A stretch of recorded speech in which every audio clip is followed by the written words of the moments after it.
নদের প্রেম কাহিনী।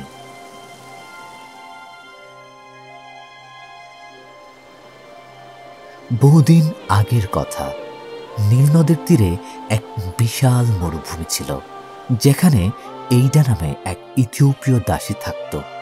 মিশরীয় সাম্রাজ্য ইথিওপিয়া আক্রমণের পর তাকে এখানে বন্দী করে নিয়ে এসে রাজকুমারী এমনেরিসের দাসী হিসেবে নিয়োগ করা হয়। এ তো এইডা, সে আবার কি করল? রাজকুমারী কেনই বা তাকে এই কড়া রোদের নিচে দাঁড়িয়ে থাকার শাস্তি দিয়েছেন? হেইজ, এভাবে চলতে থাকলে সে অজ্ঞান হয়ে যাবে। সারাদিন সে হাঁটু কেড়ে বসে আছে। নিশ্চয়ই রাজকুমারী কোনো কারণে তার উপর রেগে আছেন। তুমি পারবে এটা, ধৈর্য ধরো, সহ্য করো। রাজকুমারী, এইটা অচেতন হয়ে পড়েছে। ওর উপর পানি ছিটিয়ে দাও, দেখি সে আমার ফুলদানি ভাঙার সাহস করে কিনা। ওর বোঝা উচিত অকৃতজ্ঞ হওয়ার ফল কি হয়।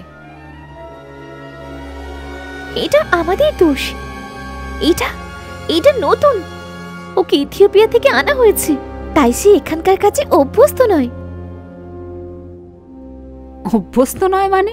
ও একজন দাসী, আর সে এখনো অভ্যস্ত নয়? আমার চোখের সামনে থেকে ওকে নিয়ে যাও, আর শাস্তি হিসেবে 100 চাবুক মারো। ওকে ছেড়ে দিন, আমি জেনারেল রেডিমিস। এটা অচেতন কেন? রেমিডিস, আমি আমার দাসীকে শিক্ষা দিচ্ছি, আপনার এতে উদ্বিগ্ন হওয়ার কিছু নেই। ক্ষমা চাইছি রাজকুমারী, কিন্তু এই মেয়েটির বিশ্রাম প্রয়োজন। জ্ঞান ফিরলেও ওকে শাস্তি দেওয়া যাবে। পুরো পরিস্থিতি প্রত্যক্ষ করা সত্ত্বেও আমি আপনাকে থামাতে পারিনি। বাইরের লোক যদি জেনে যায়, তাহলে তারা মিশরের রাজকুমারী আর রাজকীয় ভাবমূর্তি সম্পর্কে কি ভাববে বলুন?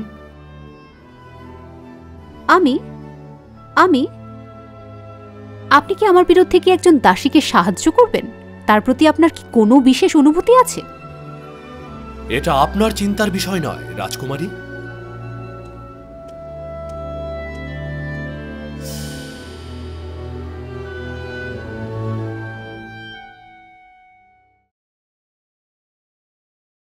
তোমার জ্ঞান ফিরেছে। তুমি 2 দিন যাবৎ অজ্ঞান ছিলে। আমি খুবই উদ্বিগ্ন হয়ে পড়েছিলাম।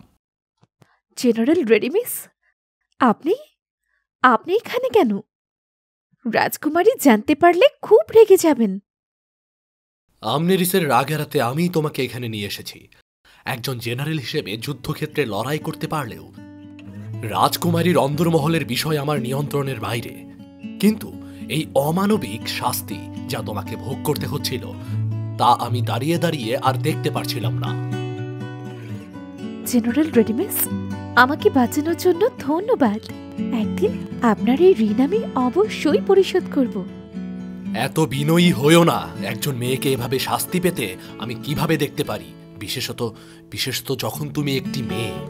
মিশর ইথিওপিয়ার একটি অংশ দখল করার পর আমি ইথিওপিয়ার দাসদাসীদের এখানে নিয়ে আসি। যখন থেকে তোমাকে ওই প্রাসাদে দেখেছি, তখন থেকেই আমি তোমাকে ভালোবেসে ফেলি। পুরো সময় তোমার ওপর আমি নজর রেখেছি। আমনেরিস যখন তোমাকে তিরস্কার ও গালিগালাজ করে, তা দেখে আমার ভীষণ কষ্ট হয়।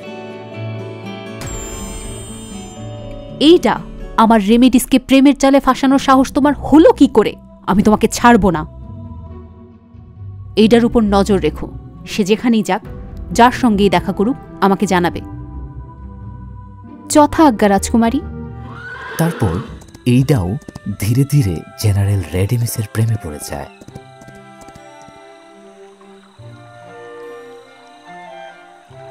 হে পবিত্র নীলনদ, আপনাকে সাক্ষ্য রেখে এটার প্রতি আমার ভালোবাসার নামে শপথ করে বলছি, আমি তাকে সারা জীবনের জন্য ভালোবাসবো।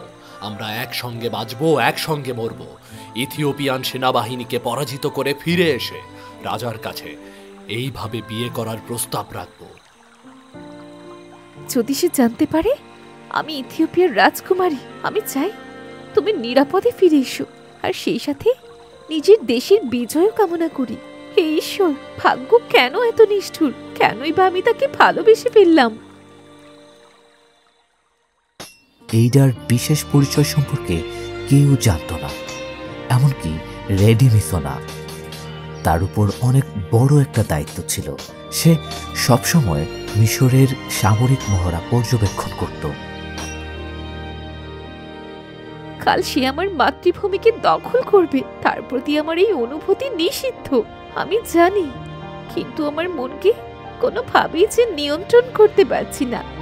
রেডেমিসের কথা ভাবা আমি বন্ধ করতে পারছি না। আমার কি করা উচিত?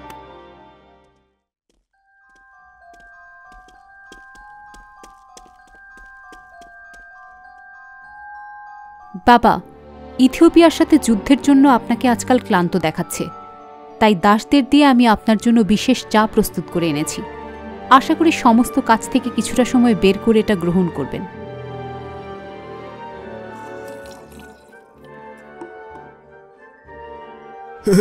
এমনেরিস,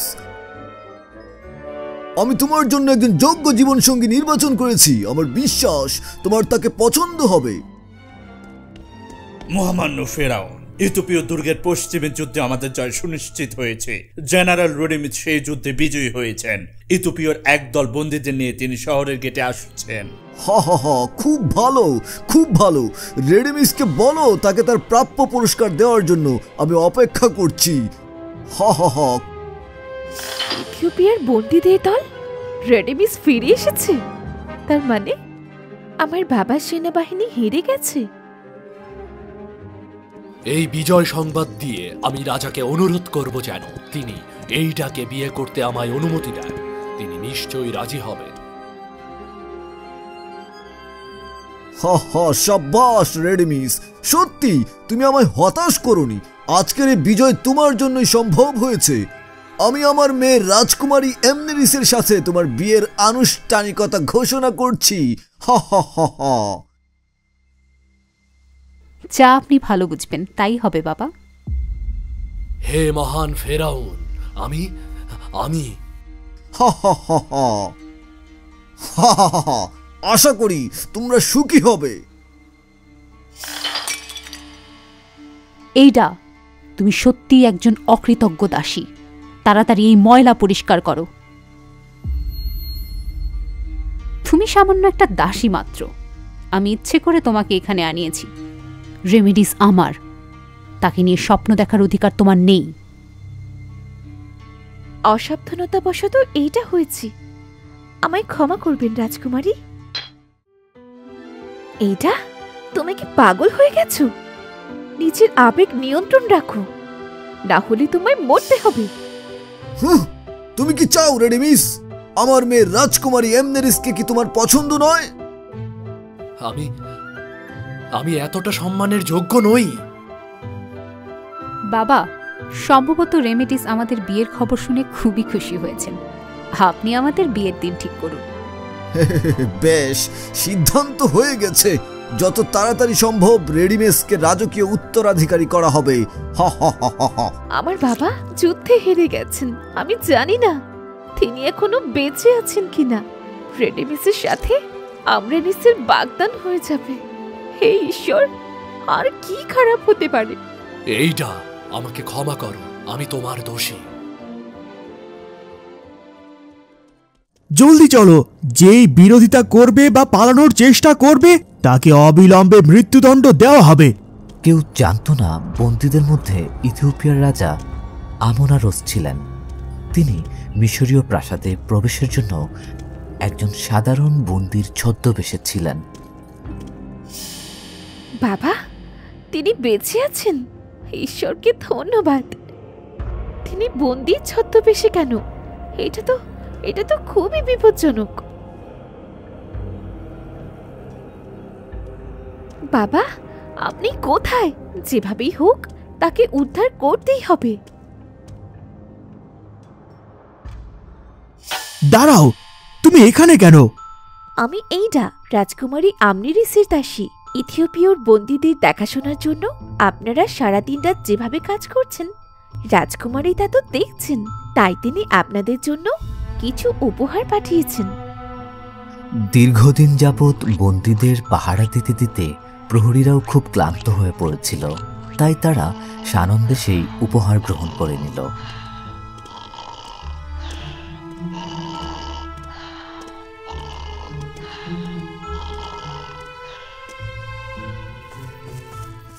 এইটা তোমাকে দেখার জন্য আমি বন্দির ছদ্মবেশ ধারণ করেছি।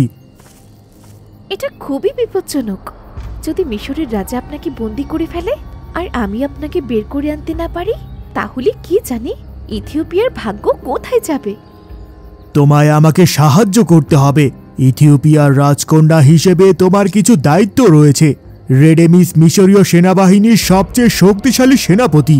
আমাদের ইথিওপিয়া আক্রমণ করার জন্য মিশর যে পথ ব্যবহার করবে সে সম্পর্কে তার কাছ থেকে তোমার তথ্য বের করে আনতে হবে। তারপর আমি আমাদের সেনাবাহিনীকে আগে থেকে তার ওপর হামলা করার আদেশ দেব। আমি পারবো না বাবা, আমি তার সাথে মিথ্যে বলতে পারবো না। ওর বিশ্বাস ভেঙে যাবে। কেন পারবে না?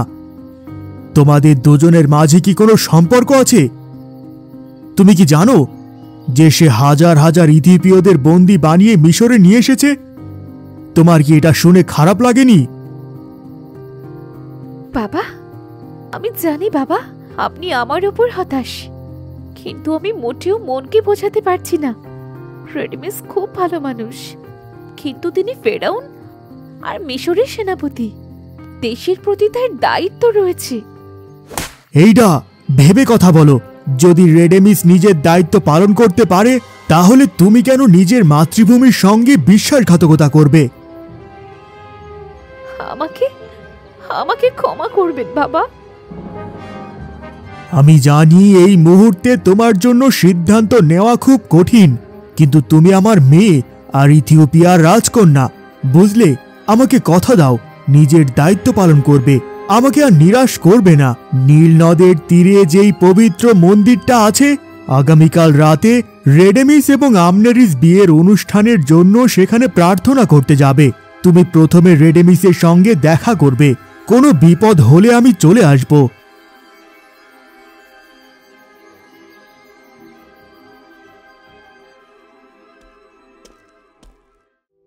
এইটা আমি এখানে। কি হয়েছে? আমি ঠিক আছি রেডেমিস। শুধু শুধু রাজকুমারী আমনেরিসের সাথে আপনার বিয়ে হতে যাচ্ছে, এটা ভেবেই আমার খুব কষ্ট হচ্ছে। আমাকে ক্ষমা করো, কিন্তু বিশ্বাস করো আমি কোনো একটা উপায় খুঁজে বের করার চেষ্টা করছি। কোনো উপায় আছে কি রেডেমিস? এইটা আমি চিরকাল শুধু তোমাকেই ভালোবাসবো। আমি তোমাকে ছাড়া আর কাউকে বিয়ে করতে পারবো না। আমি তোমার সঙ্গে পালিয়ে যাব। আমি শুনেছি যে আপনি ইথিওপিয়ার শেষ দুর্গটা আক্রমণ করার জন্য সেনাবাহিনী নিয়ে যাবেন।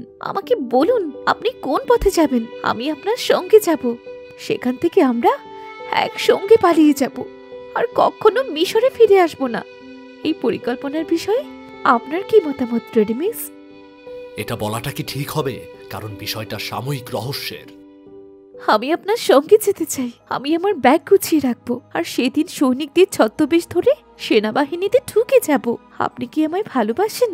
আপনি কি চাইবেন না যেন আমরা একসাথে থাকতে পারি? এইটা আমি তোমাকে ভালোবাসি। পবিত্র নীল নদের সামনে আমরা একসঙ্গে শপথ নিয়েছি, মিশরীয় সেনাবাহিনী যে পথে যাত্রা করবে তা হলো নীল নদের পশ্চিম পাদদেশের পথ।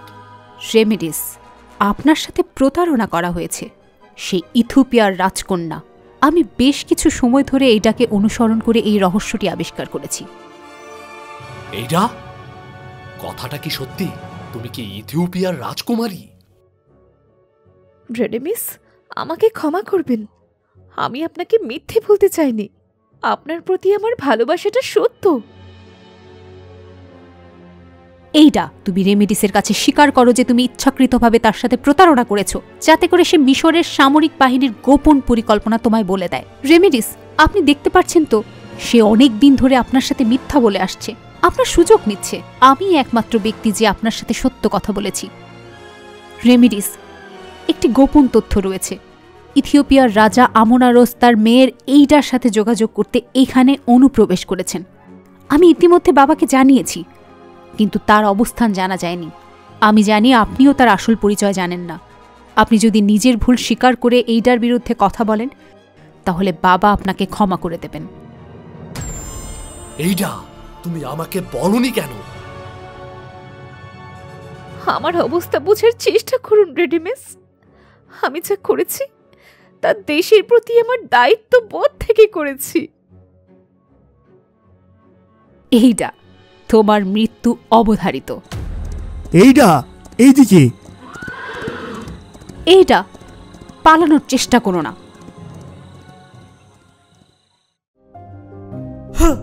জেনারেল রেডিমিস এখানে কেন? পুরোহিতরা বলছে জেনারেল ইথিওপিয়াদের কাছে সামরিক বাহিনীর গোপনীয় তথ্য প্রকাশ করেছে। ঈশ্বর, এটা অবিশ্বাস্য। কিন্তু রেডিমিস তো ইথিওপিয়া আক্রমণকারী সেনাবাহিনীর সেনাপতি ছিলেন। রেমিডিস, কাল বিচারে বিচারকদের কাছে এইডা সম্পর্কে আপনি যা জানেন তার সবকিছুই যদি বলে দেন তাহলে হয়তো আপনার শাস্তি কমেও যেতে পারে। আর আপনি যদি এই মুহূর্তে এইটাকে নিজের মন থেকে মুছে ফেলেন তাহলে আমি বাবাকে আপনার প্রতি সদয় হতে বলবো, যাতে আপনি মৃত্যুদণ্ড থেকে রেহাই পান। এত সদয় হওয়ার জন্য ধন্যবাদ, আমি বিষয়টা মনে রাখব। রেডেমিস, মন্দিরের পুরোহিতরা জানতে পেরেছে যে আপনি আমাদের সেনাবাহিনীর সামরিক পদটি ইথিওপীয়দের কাছে প্রকাশ করেছেন। এটা কি সত্যি? হ্যাঁ, আমি বলেছি। আপনার সাথে কি আরো কেউ রয়েছে? এটা শুধু আমার দোষ, আমি স্বেচ্ছায় এটা করেছি। এটা করার পেছনে কি কোনো কারণ বা উদ্দেশ্য আছে? আমার কোনো উদ্দেশ্য ছিল না। একজন জেনারেল হিসেবে আমি নিজের সমস্ত দোষ স্বীকার করছি। ঈশ্বর, কিভাবে সে রাজার সঙ্গে বিশ্বাসঘাতকতা করতে পারলো, যে কিনা তাকে অনুগ্রহ করে এত সুযোগ সুবিধা দিয়েছে, এমনকি তার মেয়ের সাথে বিয়েও দিয়েছে। আপনি তার বিষয়ে খারাপ কিছুই বললেন না। আপনি কি স্বেচ্ছায় মরতে চান? ইথিওপিয়া আক্রমণকারী মিশরীয় সেনাবাহিনীর প্রধান সেনাপতি জেনারেল রেডিমিস শত্রুদের কাছে দেশের সামরিক গোপনীয়তা প্রকাশ করেছে। তাকে মৃত্যুদণ্ড দেওয়া হলো। রেমিডিস দেশের জন্য অনেক কিছু করেছেন, তাকে মৃত্যুদণ্ড দেওয়া উচিত হবে না। এতে আমাদেরই ক্ষতি। এইটা তাকে প্রতারিত করেছে, তিনি কিছুই জানতেন না। সে বিশ্বাসঘাতক, আমরা তাকে ক্ষমা করব না। তিনি যা করেছেন তার জন্য তাকে পুরস্কৃত করা হয়েছে, তাই অপরাধের শাস্তিও তার প্রাপ্য। যাই হোক না কেন, এটা অস্বীকার করা যাবে না যে তিনি মিশরের সাথে বিশ্বাসঘাতকতা করেছেন। এভাবে তাকে দোষারোপ করা আমার উচিত হয়নি। এইটার সঙ্গে পালিয়ে যাওয়াটাই তার জন্য ভালো ছিল। রেমিডিস, আপনি বোকা। আমাকে বিয়ে করে অন্তত বেঁচে থাকতে পারতেন, কিন্তু তাকে রক্ষা করার জন্য এখন আপনাকে মরতে হবে। আর আপনি সেই মৃত্যু গ্রহণ করে নিলেন। এইটা পরের জন্মে আমরা এক হব। হয়তো রেডিমিস আমায় এই মুহূর্তে দোষ দিচ্ছে। আমি তাকে মিথ্যে বলেছিলাম। আমি তার ভালোবাসার যোগ্য নই। আমি যা করেছি তারপরও কি বাকি জীবন শান্তিতে কাটাতে পারবো? এইডা, তুমি কোথায় যাচ্ছ? রেডিমিসের কাছে ক্ষমা চাওয়ার জন্য আমাকে প্রাসাদে ফিরে যেতে হবে। আমি তার পবিত্র ভালোবাসার যোগ্য নই। বাবা, এই মুহূর্তে এটাই আমার জীবনের একমাত্র উদ্দেশ্য। এইডা, এইডা, এইডা, প্লিজ তুমি যেও না। নিজেদের দুর্দশা ভেবে এইডা অনেক কষ্ট পায়। রেডিমিসকে প্রতারণা করার জন্য তার খুব অনুশোচনা হয়। রেডিমিসের সাথে দেখা করার জন্য এইডা মিশরে ফিরে যাওয়ার সিদ্ধান্ত নেয়। আর এদিকে ভালোবাসায় অন্ধ হয়ে রেডিমিস দেশের গোপন তথ্য প্রকাশ করে যে ভুল করেছিল তার জন্য তাকে চরম পরিণতি ভোগ করতে হয়।